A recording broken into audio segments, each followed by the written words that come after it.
Monsieur, bonsoir, bienvenue dans le 20h. Dans l'actualité de ce mardi, un mois après la disparition d'une jeune agricultrice de 31 ans, Manon Rolando, son compagnon a été interpellé en Algérie aujourd'hui. Il est soupçonné de l'avoir tuée. Il était avec leur petite fille de 15 mois qui est saine et sauve. Alors qu'on entre dans le 3e mois de guerre au Moyen-Orient, les images inédites de pilotes français de Rafale qui nous montrent comment ils ont abattu une centaine de drones iraniens pour aider nos alliés. La saison des incendies précoce cette année. Une dizaine de feux ont ravagé des forêts dans la Sarthe, en Lozère et en Savoie en moins d'une semaine.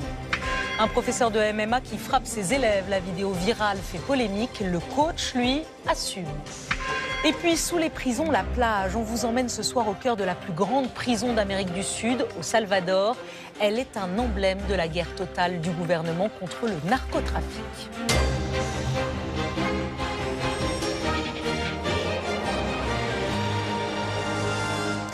Du nouveau, un mois après la disparition de Manon Rolando, cette agricultrice de 31 ans et mère de famille de la région nantaise, son conjoint a été arrêté hier en Algérie. Il était avec leur bébé de 15 mois. La petite fille est saine et sauve. Une enquête a été ouverte pour meurtre et enlèvement. Saada Souban, Mathieu Baudouin. À l'aide de pelles et de pioches, les gendarmes sondent les abords de la ferme de Manon Rolando.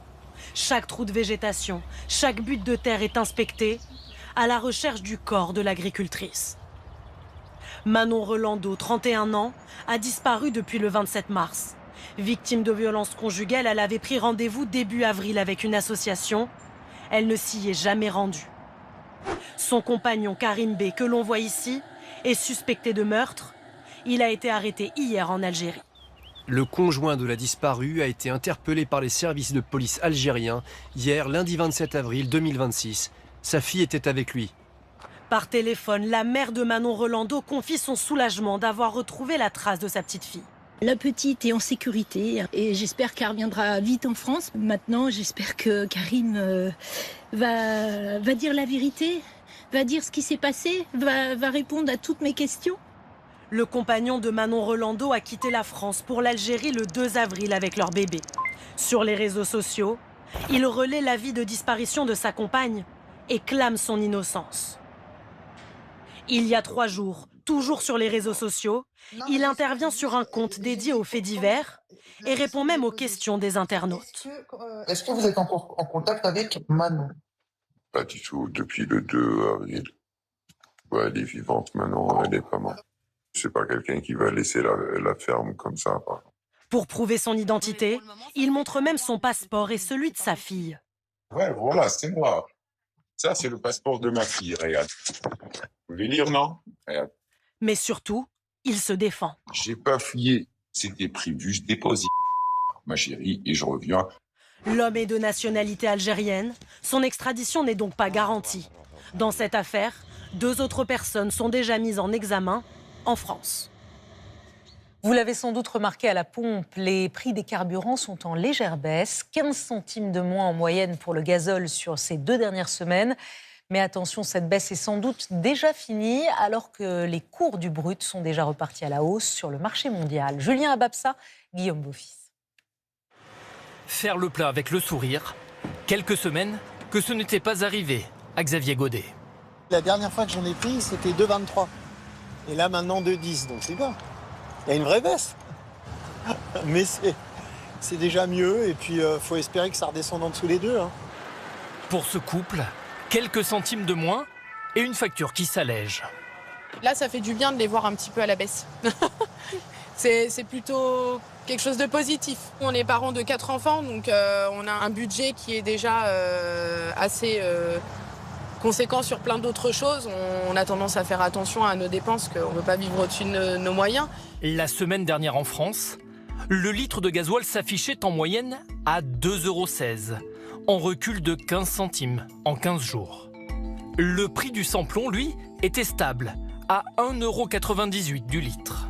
Une baisse de courte durée, car ce soir, les prix repartent déjà à la hausse de quelques centimes. Les clients de cette station marseillaise l'ont constaté. Zéro effet. Zéro effet. Tant que l'État ne fera pas quelque chose pour nous aider ou tout comme ça. Beaucoup trop cher. Prix les moyens, c'est limite un produit de luxe maintenant. On travaille pour payer l'essence pour aller travailler. Donc ça redevient quelque chose de paradoxal. Car depuis quelques jours, le cours du pétrole s'envole à nouveau, à 111 $ le baril ce soir. Et pour ce spécialiste, la tendance n'a aucune raison de s'inverser.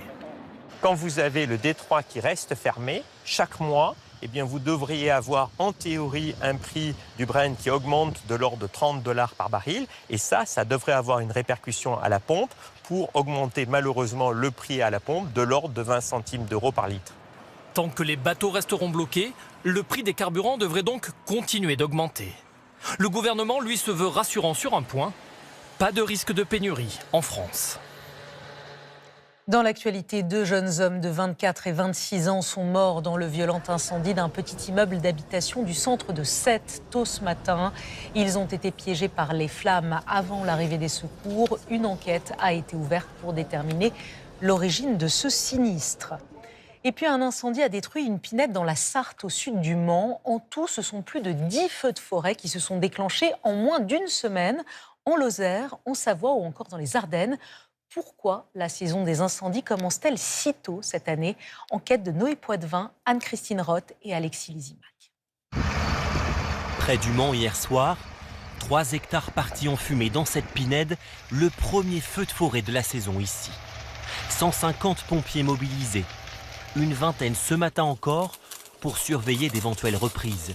Sur ces terres asséchées, toutes les conditions d'un départ de feu étaient réunies.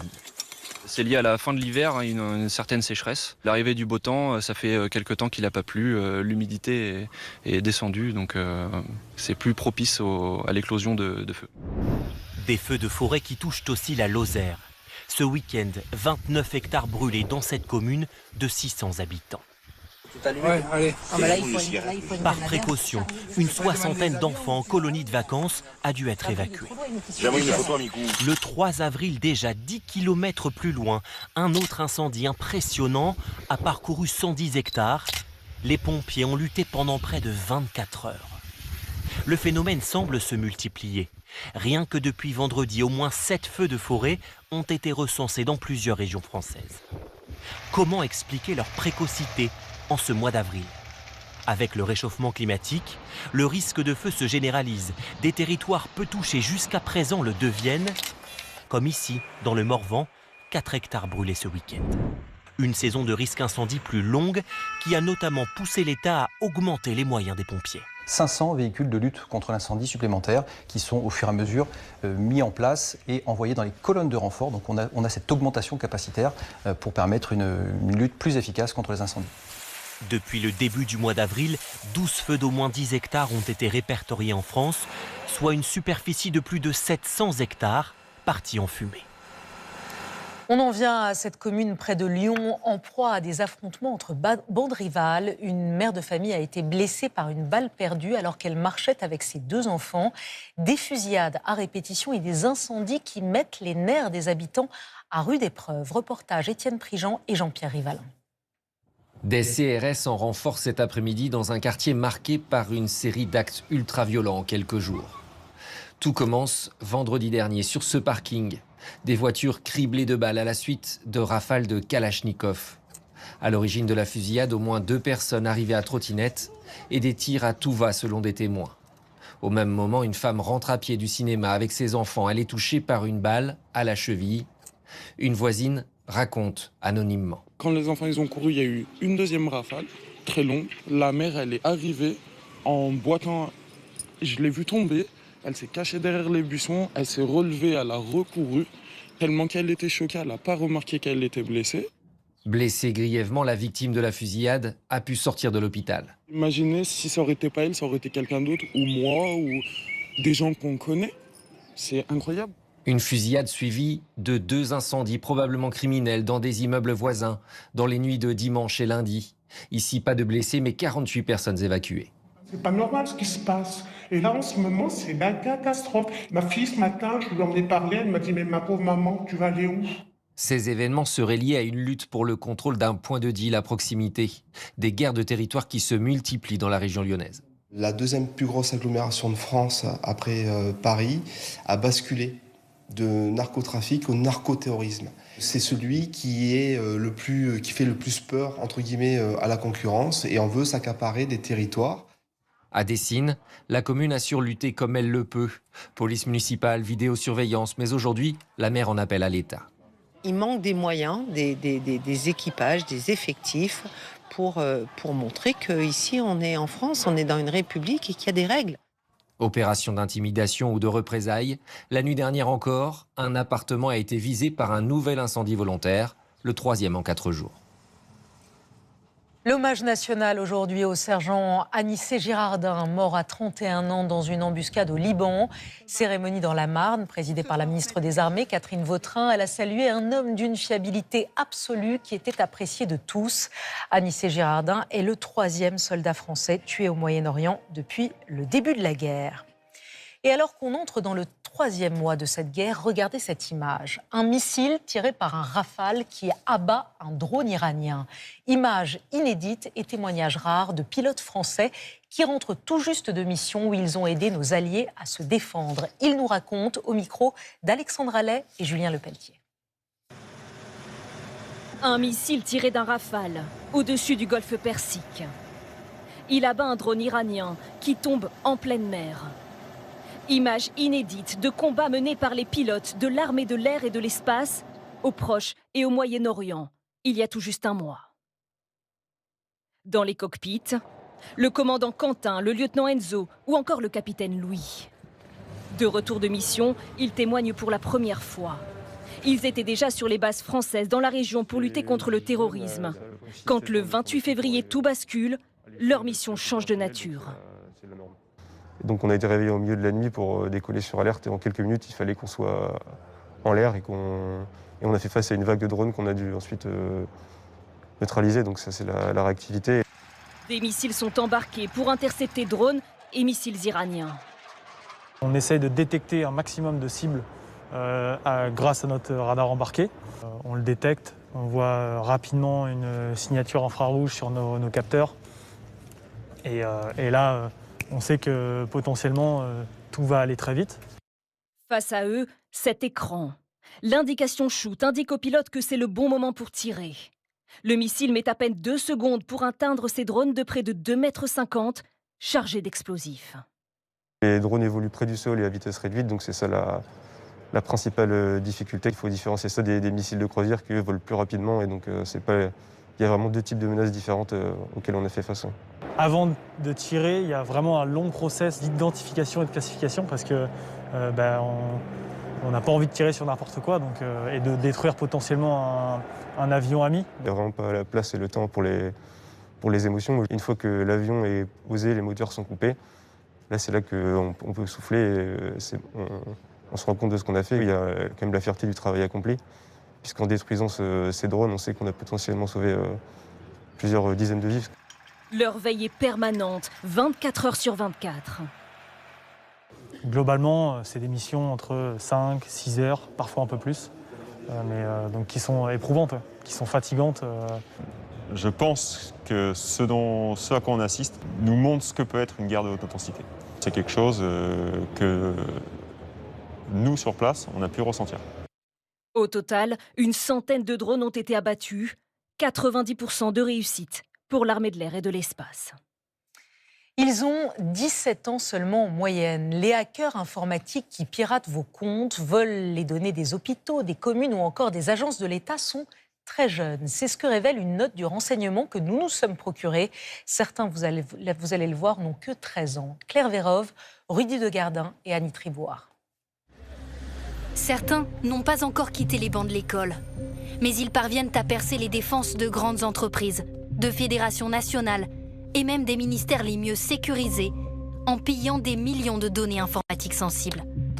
Derrière ces piratages, de jeunes hommes, souvent de 13 à 23 ans, âge moyen 17 ans, domiciliés en France, selon une note des renseignements que nous avons pu consulter. Leur psychologie est celle d'individus socialement isolés. Une large majorité, soit les 2/3, vit dans des quartiers pavillonnaires. C'est le cas de ce hacker, arrêté la semaine dernière en Vendée, dans le quartier résidentiel d'une commune de 10 000 habitants. Son pseudo, Ex-Dex. À seulement 21 ans, Il est suspecté d'être derrière le piratage des données d'une quinzaine de fédérations sportives, de grands groupes hôteliers, mais aussi d'une préfecture. Des bases d'informations personnelles, bancaires, médicales, revendues plusieurs dizaines de milliers d'euros, y compris à des escrocs. Sans aucun scrupule, nous dit ce journaliste qui l'a interrogé avant son arrestation. Pour me prouver qu'il venait de pirater une grosse entreprise et qu'il m'indiquait avoir plus de 40 millions de plaques d'immatriculation avec les documents qui allaient autour, il m'a envoyé mes informations correspondant à ma voiture. Donc voilà, si j'étais collectionneur de voitures, ça aurait pu intéresser des voleurs de voitures de luxe. Derrière ces piratages, l'appât du gain, mais aussi la recherche de notoriété. Sur ces forums où ils vendent les données volées, leur pseudo accolé à une fuite massive est à leurs yeux un trophée, d'après cette avocate. Elle défend une dizaine de jeunes accusés d'importants piratages. Puisqu'ils sont dans un objectif de relever des défis et de se prouver à eux-mêmes qu'ils arrivent à être plus forts que la sécurité de l'entreprise qui est en face d'eux, par exemple, ils ont peu conscience qu'au bout du compte, ce qu'ils font, notamment lorsqu'ils vont siphonner des données, il y a quelqu'un qui finira par les utiliser, très probablement contre des particuliers. Les signalements de vol de données en France ont doublé en 5 ans. À l'étranger, le sud de la Chine en proie à des pluies torrentielles et à des inondations majeures. Des quartiers entiers sont submergés et des dizaines de voitures flottent au milieu de rues transformées en rivières. Arnaud Boutet, Gaël Caron. Au pied des tours de cette résidence, image impressionnante de ces dizaines de véhicules immergés. Il est tombé près de 300 mm d'eau en quelques heures, du jamais vu en cette saison. Dans les rues de Xinzhou, une ville de 3,7 millions d'habitants, tout le monde a été pris par surprise. Des pastèques! Encore des pastèques! Il y a des pastèques partout! Lundi matin, c'était jour de marché. Sur le trottoir, des étals emportés. Seuls quelques morceaux de viande ont résisté au courant. L'eau s'est infiltrée dans de nombreuses habitations. Il ne faut pas descendre. J'ai ouvert la porte de l'ascenseur et l'eau est rentrée. Et dans les parkings souterrains, l'immense quantité d'eau a provoqué de véritables torrents. Certains tentent de sauver leur véhicule et pour d'autres, il est trop tard. Il est 1h du matin et il a tellement plu que les 200 voitures de notre parking sont inondées. Nous avons installé 3 pompes pour dégager l'eau. On travaille depuis des heures. 200 personnes ont été évacuées. Les autorités ont déclenché l'alerte maximale.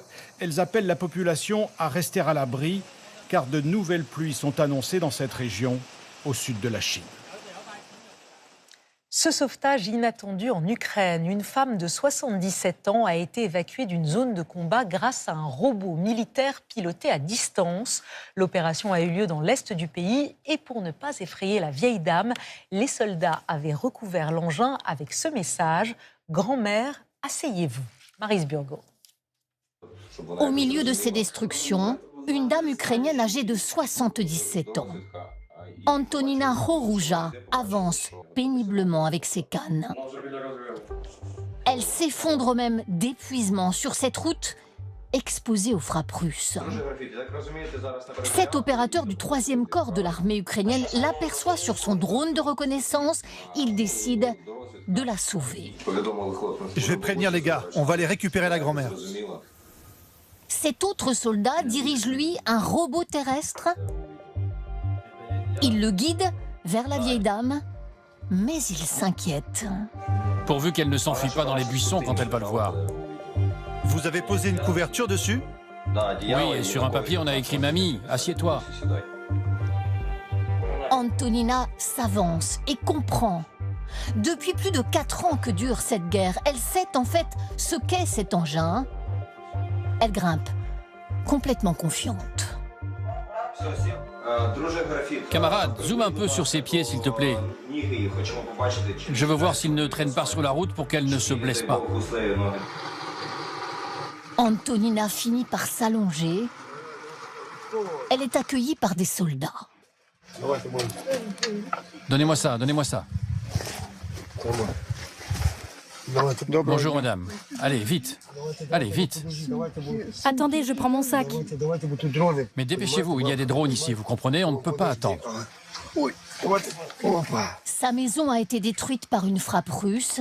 C'est pourquoi elle a dû finalement se résigner à partir. Elle remercie. Il lui faut reconstruire sa vie à 77 ans. Il n'en démord pas. Donald Trump veut sa nouvelle salle de bal à la Maison-Blanche. Le président américain a lancé les travaux sans demander l'accord du Congrès. Et argument supplémentaire depuis l'attaque de samedi dernier au Gala de la Presse, il évoque le bunker sécurisé en dessous de la salle. Mais l'œil du 20h a enquêté sur ce projet pharaonique et sur les soupçons de conflit d'intérêts qui l'entourent. Sarah Bernuchon, Diona Messina et notre bureau de Washington. C'est un projet grandiose. Une immense salle de bal pouvant accueillir jusqu'à 1000 personnes qui sera construite à l'est de la Maison-Blanche. Mais son coût aussi est colossal. 400 millions de dollars. C'est l'obsession de Donald Trump. Il y a un mois, lors d'un point sur l'Iran, il s'interrompt même pour parler chiffon et rideaux. J'ai toujours aimé le doré. Ce sera la plus belle salle de bal du monde. Un projet pharaonique qui suscite une vive polémique aux États-Unis. Les touristes n'en reviennent toujours pas. Une aile entière de la Maison-Blanche réduite en poussière. Les travaux ont débuté en octobre dernier, mais très vite, un organisme de protection du patrimoine a saisi la justice et a obtenu la suspension partielle du chantier, démesurée selon lui. La salle de bal fait 3 fois la taille de la Maison-Blanche. Ça nous pose un énorme problème. Parce que la Maison-Blanche est par définition la maison du peuple et non un palace. L'attention a toujours été portée à ce que ce ne soit pas excessif. À quoi pourrait ressembler ce nouveau bâtiment ? Sur la base des plans, nous l'avons modélisé, le voici. Un peu plus grand qu'un terrain de football. Mais ce qui étonne le plus les spécialistes, ce sont ces multiples colonnes qui pourraient bloquer la vue depuis la salle. Pire encore, l'escalier principal ne mène en réalité nulle part. Pour entrer dans le bâtiment, il faudra passer par le côté gauche. Une absurdité selon les opposants au projet. Tout comme la hauteur imposante du bâtiment, plus de 20 mètres, haut comme 10 pick-up américains. Alors, qui va financer ? Trump l'avait promis, ce ne sera pas le contribuable, mais de riches mécènes très discrets. Sous la pression, la Maison-Blanche a reconnu qu'Apple, Amazon ou Google avaient mis la main à la poche. Mais lors d'un dîner en leur honneur en octobre dernier, la plupart des donateurs restaient loin des caméras. On vous célèbre ce soir parce que vous avez donné d'énormes sommes d'argent.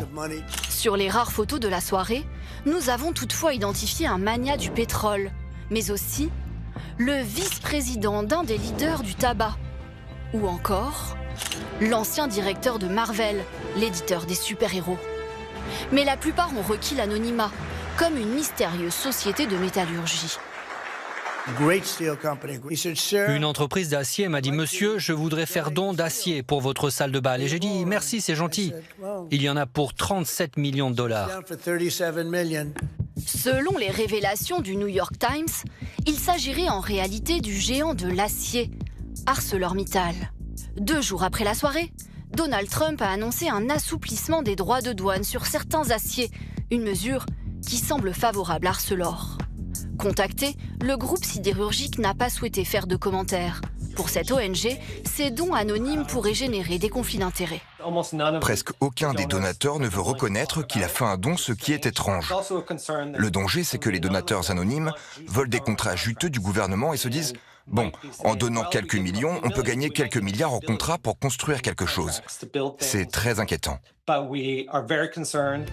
Pour la Maison-Blanche, non seulement il n'y a pas de conflit d'intérêts, mais depuis la fusillade, c'est devenu un enjeu de sécurité nationale, car un bunker doit aussi être construit sous cette salle de bal, décidément hors norme.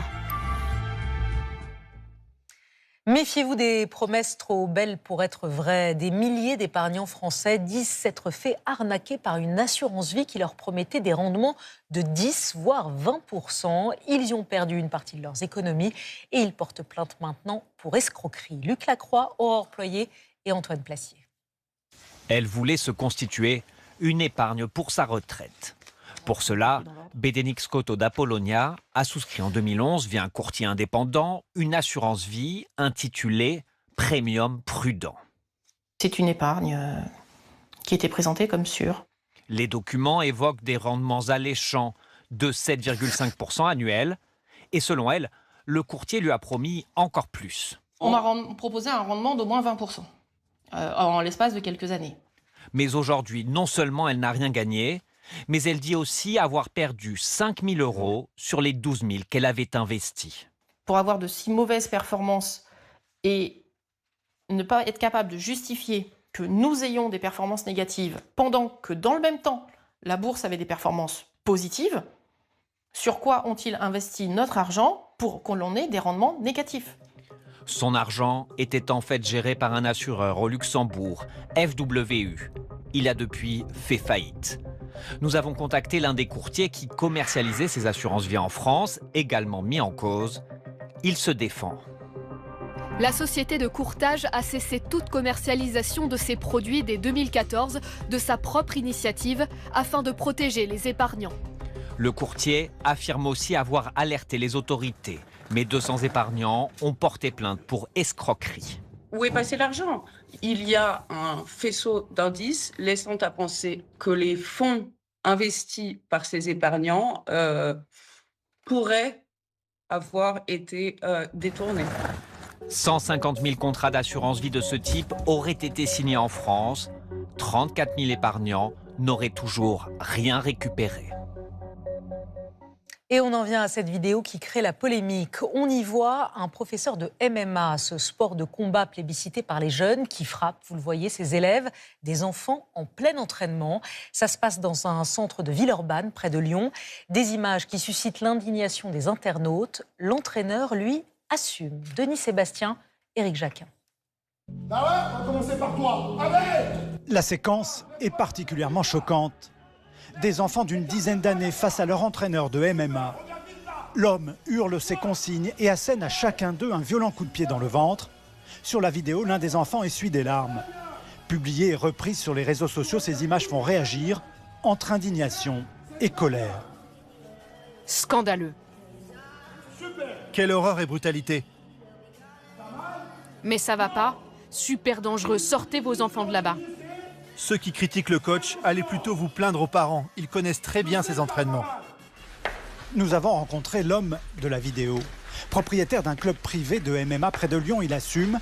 Selon lui, les enfants sont préparés et aucun n'a jamais été blessé lors de ces séances. Ça paraît violent, mais au moment où je pousse le petit, il fait exprès de décoller. Et ça paraît violent, oui, on va se dire la vérité. C'est un sport violent. Aujourd'hui, les enfants de 8 ans sont très en avance qu'à notre époque. Ils ont les réseaux sociaux. Non, ils ne sont pas surpris. Ils sont même très demandeurs de ce moment-là. C'est une partie qui dure 30 secondes sur un entraînement de 1h30. La séance se fait souvent en présence des parents. Guillaume Descaux a un fils qui participe à ces entraînements. En tant que parent responsable, si on était gêné d'une quelconque agressivité malsaine, on retirerait ses enfants. Nos enfants sont plus costauds, sont plus sûrs d'eux dans la cour de récréation. Mais par contre, c'est vrai, c'est tonique. Mais dehors, c'est tonique. Nous avons montré les images à un responsable de la fédération de MMA. Pour lui, la méthode utilisée n'est pas adaptée à un public d'enfants. Il préconise un apprentissage ludique, sans violence. Là, les frappes sont effectuées sous contrôle, donc je ne pense pas qu'il y ait une intention de les blesser. Je pense qu'il y a une intention d'effectuer, comme on a dit, ce geste qui est impressionnant, mais qui ne revêt pas forcément un intérêt pédagogique. Ça, c'est des pratiques aujourd'hui qu'on n'utilise plus sur ces publics-là. La discipline est encore jeune en France et tente de se structurer. L'entraîneur lyonnais reconnaît vouloir provoquer avec ses vidéos dans le but de susciter de l'intérêt pour son club. Regardez maintenant cette scène stupéfiante en plein Paris, à 2 pas du musée du Louvre. Un essaim de plus de 10 000 abeilles s'est formé en quelques minutes seulement sous la selle d'un vélo stationné devant la station de métro Palais-Royal. Mais vous allez le voir, les abeilles qui investissent les centres-villes, eh bien c'est un phénomène de plus en plus fréquent. Carole Guyon, Alexandre Gras. À Paris, même les abeilles se mettent au vélo. Elles sont 10 à 15 000 amassées en grappe sous cette selle. L'essaim s'est formé en moins d'une demi-heure samedi après-midi à la station de métro du musée du Louvre. Une intervention délicate pour cet apiculteur appelé en urgence. J'ai récupéré les abeilles doucement. C'est pas été facile parce que vraiment, il y a une grappe d'abeilles, elles aiment bien protéger leur reine. Moi, j'étais obligé de creuser un petit peu tout doucement pour récupérer la reine, pour récupérer tous les abeilles. Le phénomène peut surprendre en ville, pourtant il n'est pas rare en cette saison. Comme sur ce feu tricolore, sur les carrosseries des voitures, dans une boîte aux lettres ou même directement sur un trottoir. Car de nombreux ruchers sont aujourd'hui installés sur les toits des villes. Au printemps, la reine quitte la ruche surpeuplée avec la moitié de ses abeilles. L'essaimage, c'est son nom, un moyen naturel de multiplier les colonies et de préserver l'espèce. Si elles investissent ces endroits étonnants, c'est simplement pour faire étape. C'est une habitation tout à fait provisoire. Les éclaireuses vont aller chercher à droite, à gauche, à 1, 2, 3 km de distance dans un rayon pour trouver l'habitat propice. Elles vont s'installer là définitivement, recréer une nouvelle colonie. Ces abeilles ne sont pas agressives si on les laisse tranquilles. L'essaim du Louvre, lui, a été déplacé dans une ruche sur un toit de Paris. Et en cette période de vacances, on vous emmène maintenant sur les montagnes russes de tous les records. Le serpent de fer au Texas, aux États-Unis, des chutes vertigineuses de 50 mètres, une vitesse de 110 km/h. Cette attraction attire des millions de visiteurs chaque année. Attachez vos ceintures. Diane Schlinger, Johanna Bickman et Marine Zambrano. Quand on les voit, on a déjà presque le tournis. Il suffit de se guider au décibel pour trouver l'attraction la plus terrifiante.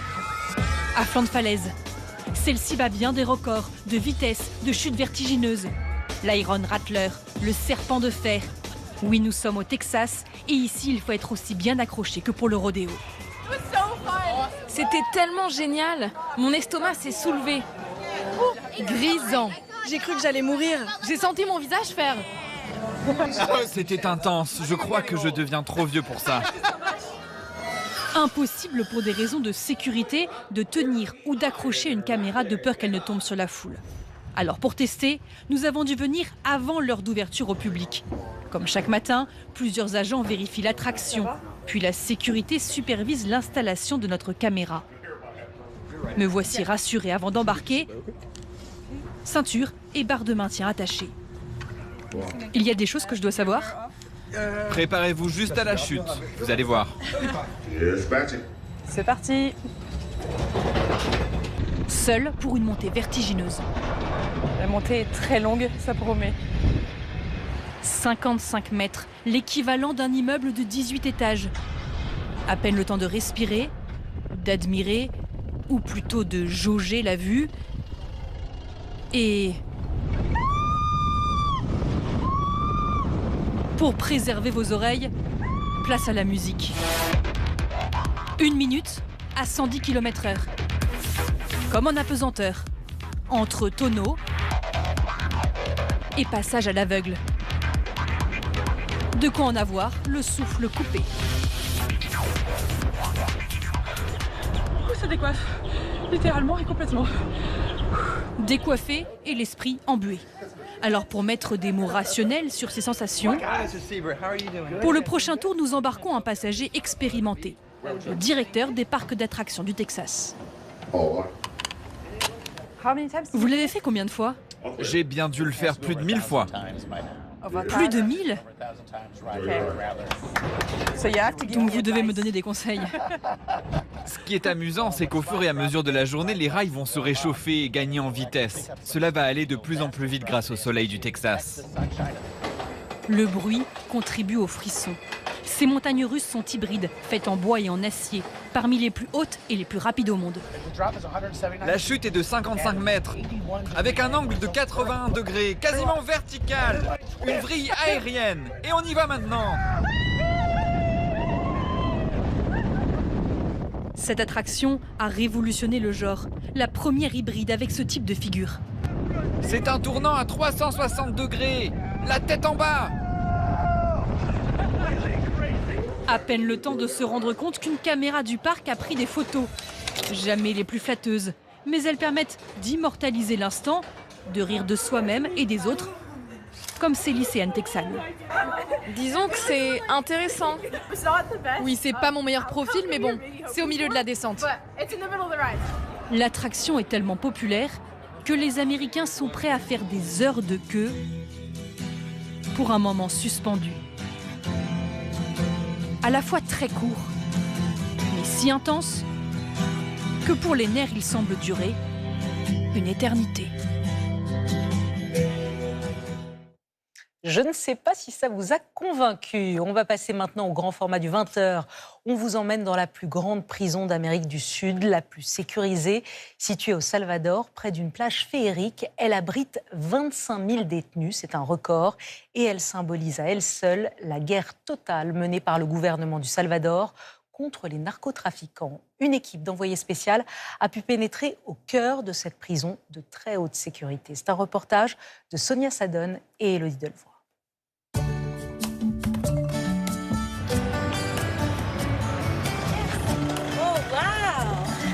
Christine et ses amis sont originaires du Québec. Ils passent 3 semaines de vacances au Salvador. Extra. C'est tellement beau, là.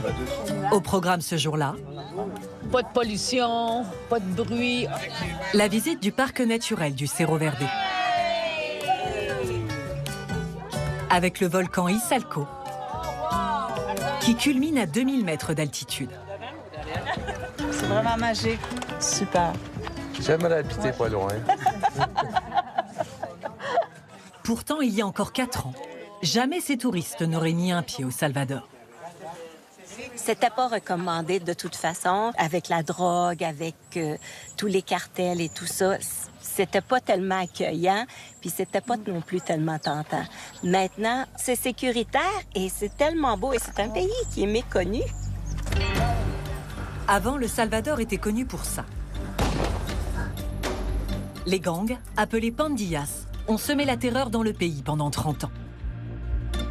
Les 2 principaux sont le MS-13 et le Barrio 18, avec les tatouages caractéristiques de leur camp. Cette guerre des gangs a provoqué la mort d'environ 200 000 personnes. En 2022, le président Nayib Bukele se lance dans leur traque. Sa méthode, des arrestations massives et la construction d'une méga-prison.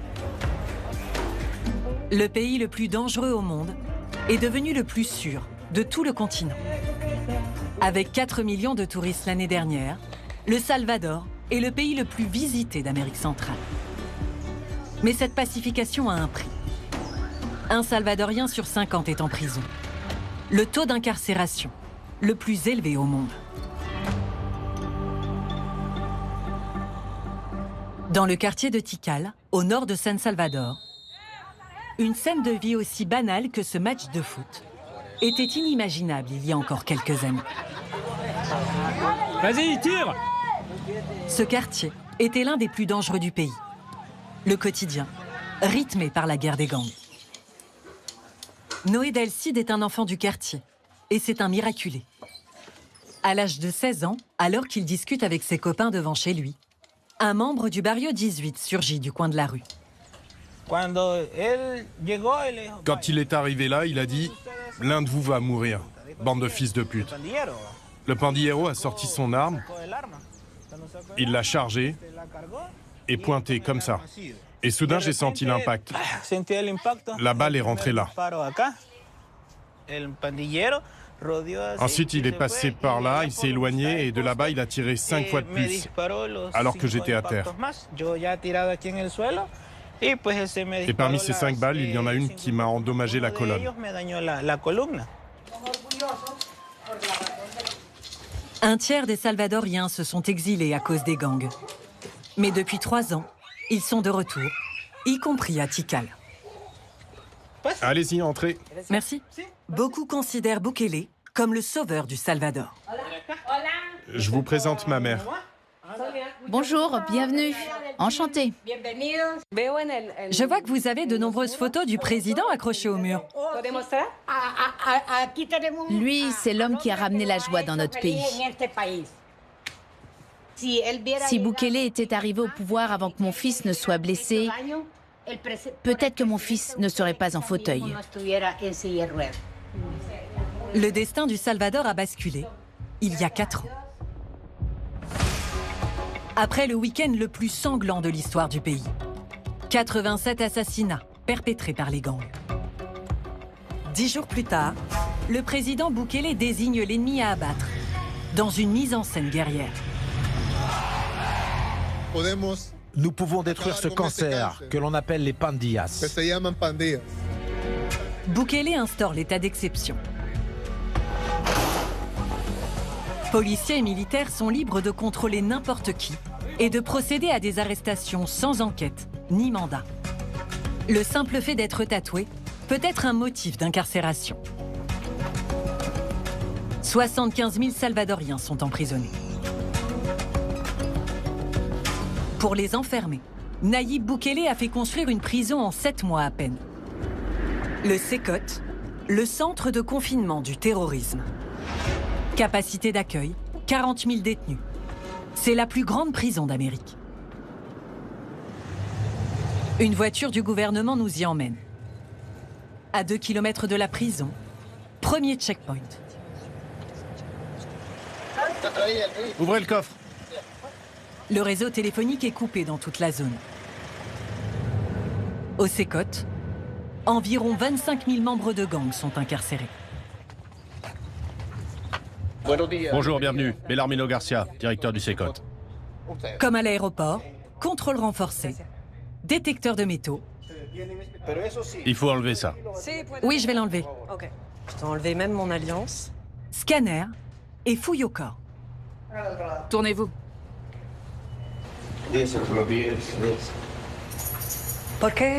Pourquoi vous avez autant d'armes lourdes ici? Les détenus qui sont ici sont extrêmement dangereux. Ce n'est pas n'importe quel profil de criminel, ce sont des psychopathes.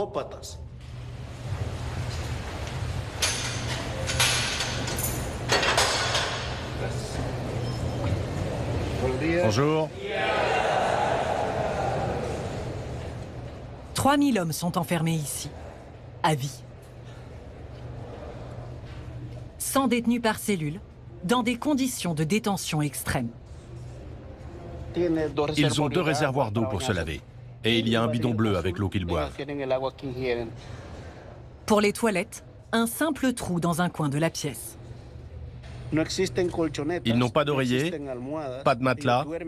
Ils dorment directement sur des plaques métalliques. Des détenus éclairés 24 heures sur 24, coupés du monde. Ils n'ont le droit à aucun appel, aucune visite. Il y a plusieurs associations des droits de l'homme qui dénoncent les conditions de vie indignes des prisonniers ici. Qu'est-ce que vous en pensez? Écoutez, j'ai pas de commentaires à faire. Enlevez vos t-shirts. Les visages tatoués, rapprochez-vous. Un peu plus. Allez, allez. Pour le directeur, les plus tatoués sont les plus dangereux. Prends-en 2.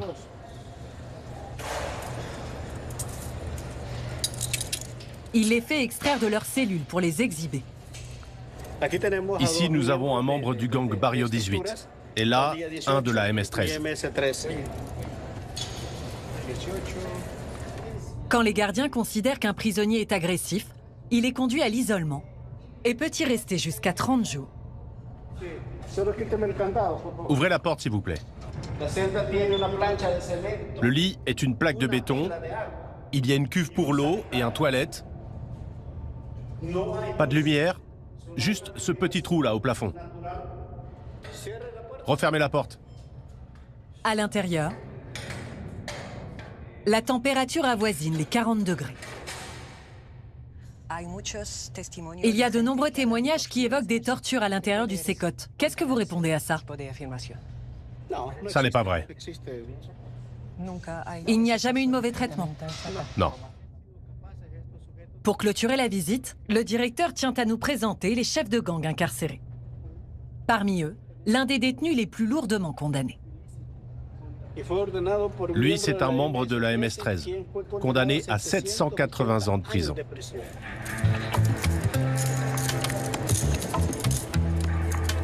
Avoir débarrassé le Salvador de ses gangs a fait exploser la popularité de Nayib Bukele. Réélu en 2024, avec le score record de 85%. À 44 ans, il cultive l'image du président jeune et décontracté, tout en faisant l'apologie de son régime autoritaire sur les réseaux sociaux. Bukele, autoproclamé le dictateur le plus cool du monde. Il a même modifié la Constitution pour pouvoir se représenter indéfiniment. La paix est revenue dans les rues. Bukele a désormais une nouvelle obsession, le tourisme. 83 millions d'euros ont été investis pour développer une zone touristique baptisée Surf City. 13 km de routes flambant neuves qui relient une dizaine de plages où le surf est roi. El Zonte est la plus connue d'entre elles. Les vagues sont bien lisses et ça donne très envie. Fanny Rousseau a quitté sa Bretagne il y a 3 ans. Depuis son arrivée, elle a vu les hôtels pousser comme des champignons. Derrière, on voit qu'il y a une grosse construction qui est en train de se faire. Mais c'est impressionnant. Hein. C'est vraiment un gros immeuble, quoi. Ils vont assez vite, hein. Étonnamment, hein, parce que normalement, Salvador, ça va pas si vite en général. Fanny vit à quelques mètres de la plage. C'est là qu'on est en train de construire notre petite maison en bois. Avec son mari David, un Salvadorien, et leurs 2 enfants. Ici, chez nous. Sac. Viens, mijo. Zachary, 9 ans, et Marcus, 14 ans. Il y a 2 ans, le couple a ouvert cette école de surf à El Zonte. Yeah? For tomorrow? Yeah, no problem. C'est la haute saison. Les touristes sont nombreux à vouloir s'initier à la glisse. Cette école, une idée que David avait en tête depuis tout petit. Mon rêve, c'était d'avoir plein de planches de surf, parce qu'avant, c'était très difficile de trouver des planches de surf pour nous quand on a commencé à surfer. David a toutes les raisons de se réjouir du travail accompli par Bukele. Pour autant, les dérives autoritaires du régime l'inquiètent. Le président, il a proposé de la sécurité et tout ça, mais pour nous, c'est... Je ne sais pas si vous parlez ça, mais maintenant, j'ai plus de peur pour la police. Vous avez peur de la police? J'ai peur de la police, ouais. David nous a confié que certains de ses proches ont été arrêtés sans raison. Selon plusieurs ONG, sur les 75 000 personnes arrêtées par le régime d'exception, 1/3 seraient innocentes. Chaque mois, Ana Garcia fait 2 heures de bus pour se rendre à la prison de Mariona. Son fils Ricardo, de 31 ans, est incarcéré ici depuis 4 ans, alors même qu'il a été innocenté par la justice. Bonjour. Bonjour, je viens vous voir pour faire passer un colis. Anna achète ici des produits d'hygiène et de la nourriture pour son fils. Du lait? 2. Des brioches? 2. 100 € le colis, une fortune, pour cette femme au foyer qui ne touche pas de retraite. Je prie Dieu qu'il soit encore en vie. Je ne sais pas s'il est malade, ni comment il va. On ne me dit rien. La seule chose que je sais, c'est son numéro de cellule. Rien de plus. Les familles n'ont le droit à aucun contact avec les détenus. Les colis sont déposés à l'entrée de la prison. Anna vit à 40 km de là, à Cuyultitan. Ricardo avait 28 ans quand la police l'a arrêté en mai 2022. Je sais que mon fils ne fait pas partie d'un gang. Il n'a jamais été arrêté. Et il n'a aucun tatouage. La situation est d'autant plus tragique que la justice elle-même a finalement reconnu l'innocence de Ricardo. Ça, c'est le document du procureur qui ordonne sa libération. Dans ce document officiel, la justice conclut, 1 an et demi après son arrestation, qu'elle ne dispose d'aucun élément pour inculper le fils d'Anna. Je veux qu'on libère mon fils. Je ne veux pas offenser le gouvernement. Je ne suis pas contre eux, mais je leur demande juste de libérer mon fils. Qu'ils revoient l'affaire. S'il est coupable, pourquoi le procureur souhaite le remettre en liberté? C'est ça ma question.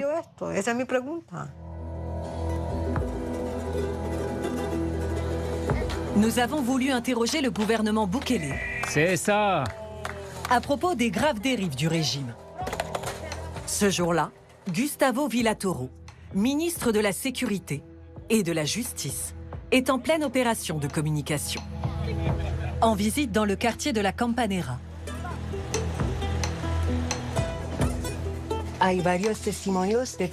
Il y a beaucoup de témoignages de parents qui ont un fils ou une fille emprisonnés et qui sont totalement sûrs de leur innocence.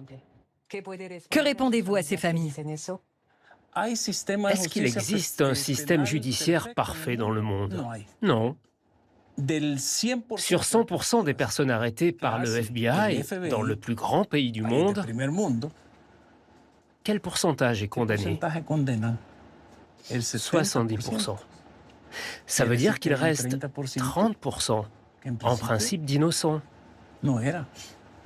Si je ne capturais que des coupables, alors à quoi serviraient les procureurs, les juges et les avocats?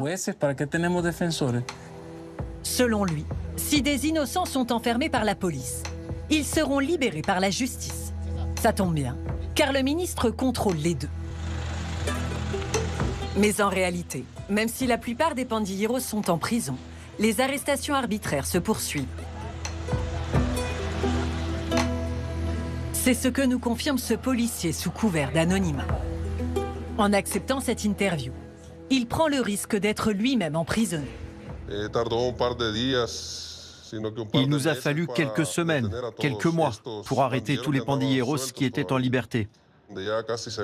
Et c'est quand le travail a été terminé que le problème est arrivé. Toutes les patrouilles ont alors reçu un ordre de la Direction générale de la police nous disant d'arrêter un certain nombre de personnes par jour. Nous, on devait arrêter 6 à 7 personnes chaque jour. Du coup, c'est à ce moment-là qu'on a commencé à arrêter des innocents, des gens qui n'étaient pas membres des gangs et qui n'étaient même pas fichés. Chaque jour, dans tout le pays, ça représentait 1000 arrestations environ. Quel est votre sentiment quand vous vous dites que vous avez arrêté des innocents? On est très nombreux à avoir des regrets, parce que beaucoup de ces innocents sont toujours en prison. Certains sont même morts en détention. Aujourd'hui, les dernières voix qui s'élèvent au Salvador sont celles des familles d'innocents emprisonnés. Liberté pour les innocents! Ce jour-là, une cinquantaine d'entre elles osent défiler dans les rues de San Salvador pour réclamer la libération de leurs proches. Liberté! Malgré ces dérives, le tout sécuritaire du Salvador inspire ses voisins. Guatemala, Nicaragua ou encore le Honduras seraient très intéressés par le modèle Bukele. Et c'était les nouvelles du monde en ce mardi 28 avril. Ne manquez pas le discours du roi Charles III à Washington. Ce sera en direct sur France Info, Canal 16 dans quelques minutes. À 21h10 sur France 2, documentaire exceptionnel. Tchernobyl, une tragédie sans fin racontée par Vincent Lindon pour les 40 ans de la catastrophe nucléaire. Demain, 13h, Julien Bugier. Et je vous donne rendez-vous à 20h demain soir avec une invitée exceptionnelle. Une femme en apesanteur, une héroïne. Deuxième astronaute française à être envoyée dans l'espace. Sophie Adno nous accordera une interview exclusive demain soir dans votre journal. Très belle soirée sur France 2. À demain. Retrouvez toute l'actualité en continu sur France Info Canal 16.